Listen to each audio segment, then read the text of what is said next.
Alright, let's walk through these piece by piece. At the very top, we are importing the usual Python libraries that we need.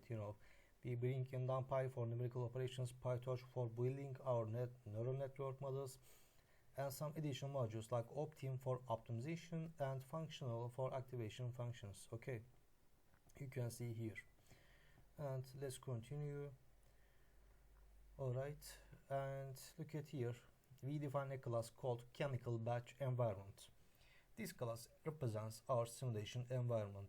Think of it like a small chemical reactor that we are modeling for reinforcement learning. The state goal is simple: maximize product yield while at the same time keeping energy consumption low. If you look at the constructor, that's the init method starting at line 16. We see some process parameters. The maximum temperature is set to 150 degrees Celsius. The minimum is 50 degrees. Pressure can range between 1 bar and 10 bar, and we are simulating for a maximum of 100 time steps. So we are creating some realistic physical bounds here. Then a quick note: our state space has 5 elements. That's temperature, pressure, concentration of reactant A, concentration of product B, and the current time. For actions, we have a 9-dimensional discrete space. That means we can either increase, decrease, or hold steady for temperature and pressure. So that's a 3 by 3 grid of possibilities. That's okay. The reset method is defined on line 31. This resets the environment to its starting condition. Temperature begins at 80 degrees Celsius, pressure at 2 bar, reactant A starts at concentration equal to 1, and product B at 0. And time step is reset to 0, and the total energy counter goes back to 0 as well. So whenever we begin a new episode, this is what we will be starting from. getState function at line 42 is how the environment reports its current condition back to the agent. Notice how we normalize some values here. For example, temperature is divided by the maximum temperature, pressure is divided by the maximum pressure, and time is divided by maximum time. And normalization helps the agent learn better because all the inputs are on a similar scale. Step function is here, and this is what happens every time the agent takes an action. First, we decode the action number into temperature and pressure changes. Actions are from 0 to 8, and depending on the division and remainder, we get a change of -1, 0, or +1 for temperature and pressure. And those changes are then scaled 5 degrees Celsius per step for temperature and half a bar per step for pressure. That's okay. Now the near temperature and pressure are clipped so they don't go out of range. That means if an action tries to push beyond the physical limit, we keep it at the boundary. After setting those, we calculate the reaction rate. This uses a simplified Arrhenius model, which we will look at in a moment. Then the concentration update. Let's look at this and let's continue. Reactant A decreases based on the reaction rate, and product B increases. There is a maximum cap so that B never goes above. The time step advances by 1. Energy consumption is calculated based on how much we change temperature and pressure. That gets added to the running total of energy, and then we compute the reward. It reflects how much product we produced, how much energy we consumed, and whether we stayed in good operating conditions. And the environment checks if the episode is over. That happens either when we reach the maximum time or when reactant A is almost used up, let's say below 0.01, at that point the function returns the new state, the reward, and a down flag. Reaction rate method is here, and this is where we model the chemical kinetics.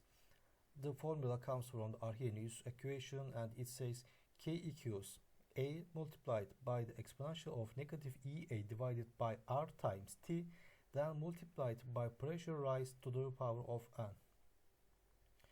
So here the formula, okay, where A is the pre-exponential factor here set to 1 million. EA is the activation energy, 8000 joules per mole. R is the gas constant, 8.314, and T is the absolute temperature in Kelvin, which we get by adding 273.15 to Celsius, and N is the pressure dependency, here equal to 0.5. So higher temperature and higher pressure will push the rate constant upwards, but in different ways. Temperature has an exponential effect, while pressure is a square root effect because N is 1/2. Okay. So the result is then scaled down by multiplying with 10 to the power -6 so that the numbers don't explode in the simulation. And calculate energy cost is here. It is straightforward. The heating cost is the absolute change in temperature times 0.01. The compression cost is the absolute change in pressure times 0.02. These are added up to give the total energy used for that step. And calculate reward. Here the reward is made up of a few components. The yield reward is product B concentration times 100 that encourages producing more product. The energy penalty is energy cost times 50, so wasting energy reduces reward. Then there are bonuses. If the temperature stays between 90 and 120 degrees, we get plus 10. If pressure stays between 3 and 6 bars, we get plus 5. And the final reward is yield reward minus energy penalty plus those bonuses. And okay, we have a class DQN network. Okay, so the class DQN network is defined here. This is our deep Q network, which means it is going to take in the current state of the environment and output estimated Q values for each action.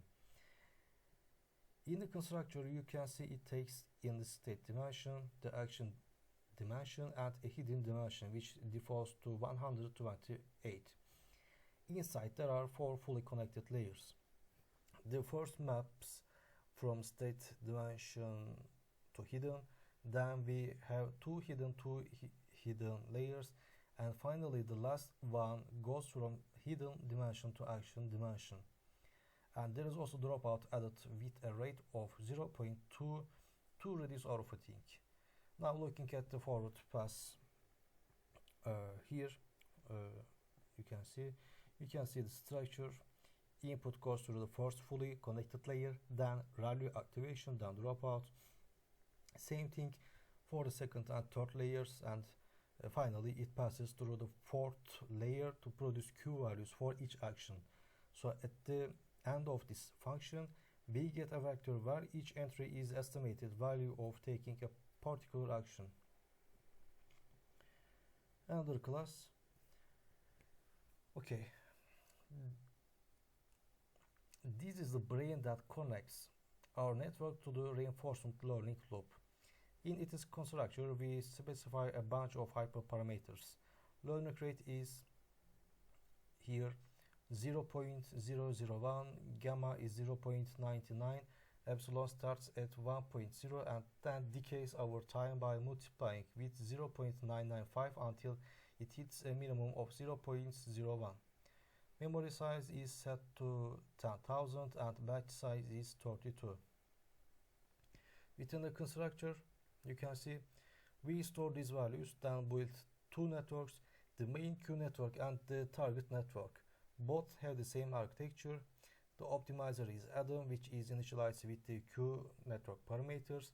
Then we also set up the replay buffer, which is just a DQ with a maximum length of 10,000.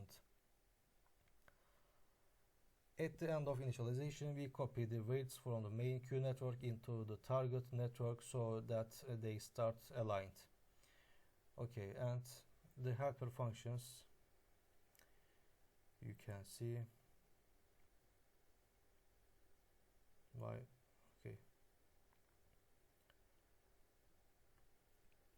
and update target network just copies weights from the Q network into the target network. That's the standard DQN technique where the target is updated less frequently for stability. Then we have remember, which stores experiences. Each experience is a tuple of state, action, reward, next state, and whether the episode ended, and these are appended to the memory buffer. Act here 177. This function chooses actions, and this is where epsilon greedy policy is implemented. With probability epsilon, we pick a random action. Otherwise, we take the action with the highest Q value predicted by the network. And notice here we convert the state into a tensor, pass it through the Q network, and then use argmax to choose the best action. And replay is here, and this is the core of training. If the memory has fewer samples than the batch size, we skip.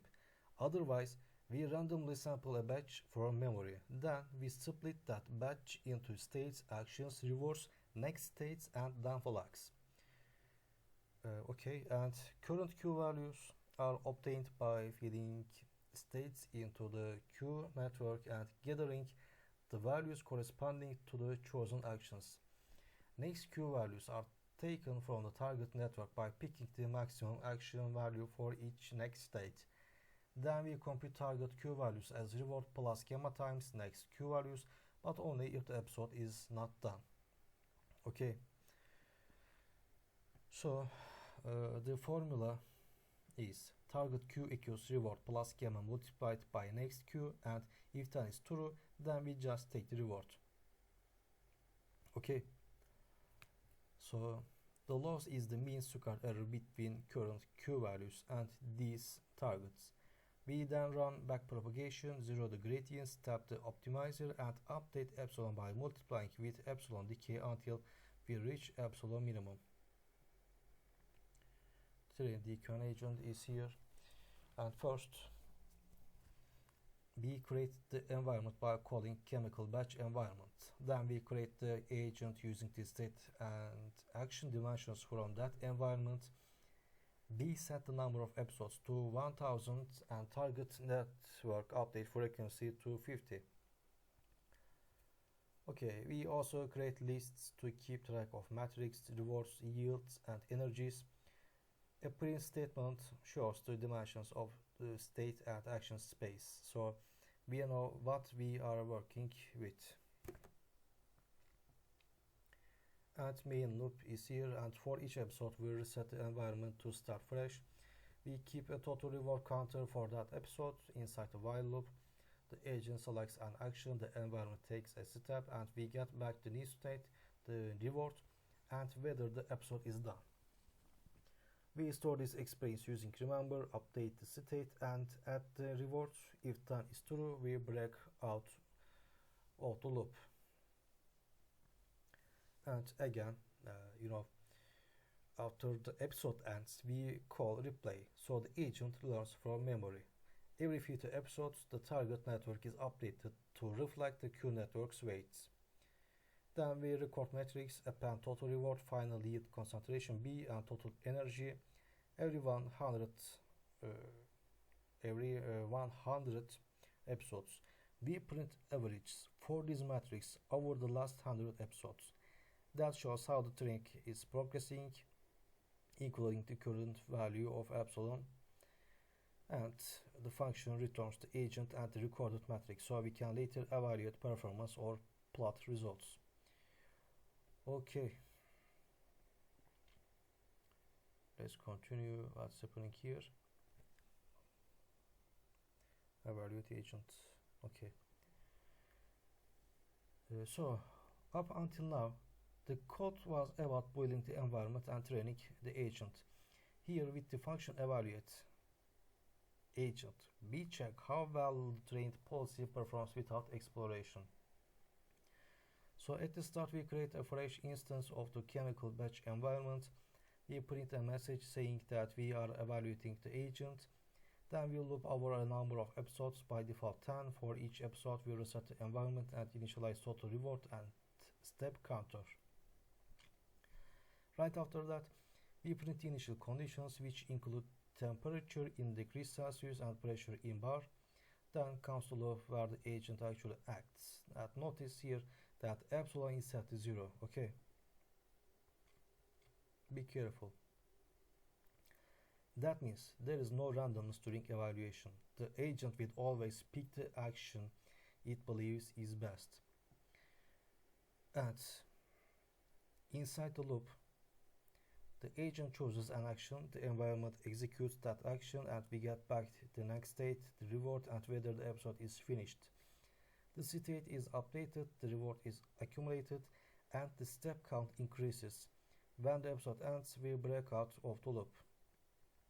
At the end of each evaluation episode, we print the final yield, which is concentration of B, the energy consumed, and total reward along with how many steps were taken. That gives us a clear performance summary for each evaluation run.